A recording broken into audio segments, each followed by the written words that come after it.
తర్వాత electronic manufacturing cluster అయితేనేమి దీనికంతా కూడా ₹1 ఇచ్చిన పరిస్థితి లేదు.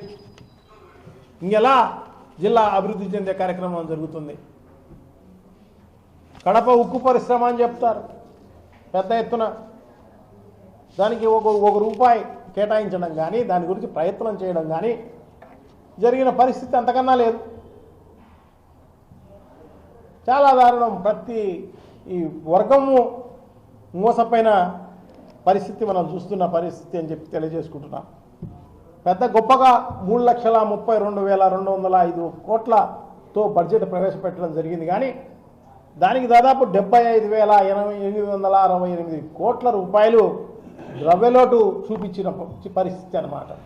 సంపద సృష్టి అని చెప్పి నేనైతే సంపద సృష్టిస్తా అని చెప్పేసేసి, ఎందుకంటే నాకు 45 ఏళ్ళ ఇండస్ట్రీ, నేను సంపద సృష్టిస్తా జగన్మోహన్ రెడ్డి గారి చేత కాలేదని చెప్పేసి చెప్పిన పెద్ద మనిషి అప్పులు చేయడంలో గొప్పగా ఉన్నాడు తప్ప పరిస్థితి లేదు. ఇప్పుడు ఈ సంవత్సరానికి సంబంధించి దాదాపు బయట మార్కెట్లో, ఓపెన్ మార్కెట్లో 76,182 కోట్ల రూపాయలు అప్పు చేస్తామని ఈ బడ్జెట్లో ప్రతిపాదించడం జరిగింది. కేంద్ర ప్రభుత్వం నుంచి దాదాపు 19,033 కోట్ల రూపాయలు కేంద్రం నుంచి అప్పు తీసుకొస్తామని చెప్పి చూపించడం జరుగుతోంది. అంటే దాదాపు 97,000 కోట్ల రూపాయలు అఫీషియల్గానే చూపించడం జరుగుతోంది. అనఫిషియల్గా ఎంత చేస్తారో తెలియదు. చాలా దారుణం. అది ఏదైనా ఉపయోగపడే ప్రాజెక్టులకు ఏదైనా పెట్టడమో, లేకపోతే ఏదైనా అసెట్ క్రియేషనో, లేకపోతే సంక్షేమ కార్యక్రమాలకు ఖర్చు పెట్టడమో, ఏదో ఒకటి చేయగలిగితే ఉపయోగం ఉంటుంది తప్ప ఈ రకంగా అప్పులు చేసి లంచాలకు, కమిషన్లకు ఈ ప్రభుత్వం పనిచేస్తోందని చెప్పేసి తెలియజేసుకుంటున్నా. పైన నుంచి కింది స్థాయి వరకు అదే కార్యక్రమం జరుగుతోంది. చాలా దారుణం, చాలా దారుణం.